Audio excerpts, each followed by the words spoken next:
लोहे को लोहे से काटा जाता है और झूठ को सच्चाई से। दुनिया चाहे जितना भी प्रोपेगेंडा फैलाए, युद्ध के मैदान में सिर्फ सच्चाई ही जिंदा बसती है। और आज की हमारी खबर ऐसी है, एक सच्चाई की है जिसे तुर्की और पाकिस्तान कितना भी छुपाए, दुनिया के सामने आखिर आ ही गई। पिछले दिनों एक ऐसी घटना तुर्की में हुई जिसने न सिर्फ पाकिस्तान की पोल खोल दी, बल्कि तुर्की के झूठे दावों की हवा भी निकाल दी। जैसा कि हर देश करता है, युद्ध में हारने के बाद भी कोई नहीं मानेगा कि वो हारा है। वो हमेशा यही कहेगा कि उसके हथियार दुनिया के सबसे बेहतरीन हथियार हैं। लेकिन आधुनिक युद्ध की दुनिया में सच्चाई को ज्यादा देर तक छुपाया नहीं जा सकता। 1965, 1971, 1999 के युद्धों में पाकिस्तान चाहे कितना भी झूठ कहे, सच्चाई यह है कि भारत ने पाकिस्तान को पटक पटक कर हराया है और सरेंडर भी कराया है। और आज वही कहानी तुर्की पाकिस्तानी ड्रोन सिस्टम पर दोहराई गई है। तुर्की ने पिछले कुछ सालों में अपना प्रचार स्वार्म ड्रोन और कामिगाजे ड्रोन को लेकर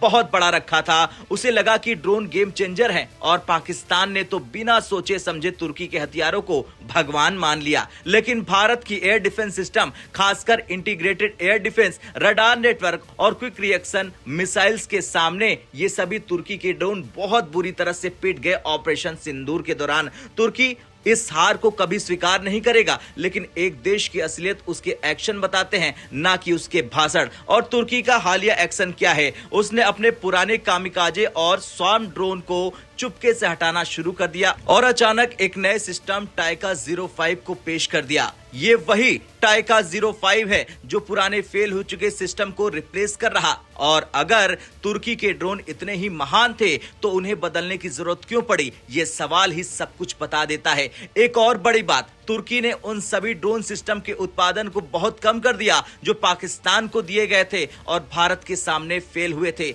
याद रखिए, जो हथियार युद्ध में अच्छा प्रदर्शन करता है उसका उत्पादन और डिमांड दोनों बढ़ते हैं, लेकिन यहाँ उल्टा हो रहा। इसका मतलब साफ है, ड्रोन फेल हुए, तुर्की को झटका लगा है और अब ये नया सिस्टम लाना पड़ा है तुर्की को, और इसलिए टाइका 05 को इतनी जल्दी लॉन्च कर दिया गया। मिडिल ईस्ट आई की रिपोर्ट कहती है कि तुर्की की सेना अब ASIS, गार्ड और सगर जैसे ड्रोन जिन्हें पाकिस्तान को दिया गया था खरीदने से मना कर रही है। ये वही ड्रोन है जो भारत के सामने टिक नहीं पाए। ऐसे में सवाल यह है कि अगर तुर्की की खुद की सेना अपने ही देश के हथियार नहीं खरीद रही तो दुनिया क्यों खरीदेगी? अब आता है सबसे मजेदार हिस्सा। तुर्की ने पाकिस्तान को जो ड्रोन चिपकाए वो पुराने, टेस्ट में फेल हुए और नॉन रिलायबल थे। पाकिस्तान ने क्या किया? उन ड्रोनों को इंडिया के खिलाफ गेम चेंजर बताकर प्रचार किया, सोशल मीडिया पर लंबी लंबी डींगे हाकी। लेकिन जैसे ही भारत की एयर डिफेंस सिस्टम एक्टिव हुई, पूरा तुर्की पाकिस्तान का प्रोपेगेंडा ढह गया। भारत के रडार सिस्टम उनके स्वार्म पैटर्न को पहचान लेते हैं, मिसाइल डिफेंस उसकी परफॉर्मेंस तोड़ देती है और इलेक्ट्रॉनिक वॉरफेयर उनकी कम्युनिकेशन जाम कर देती है। नतीजा, ड्रोन हवा में कचरे की तरह गिरने लगते हैं और तुर्की और पाकिस्तान को यह सब अच्छे से पता है, इसलिए दोनों अब अपने दाव से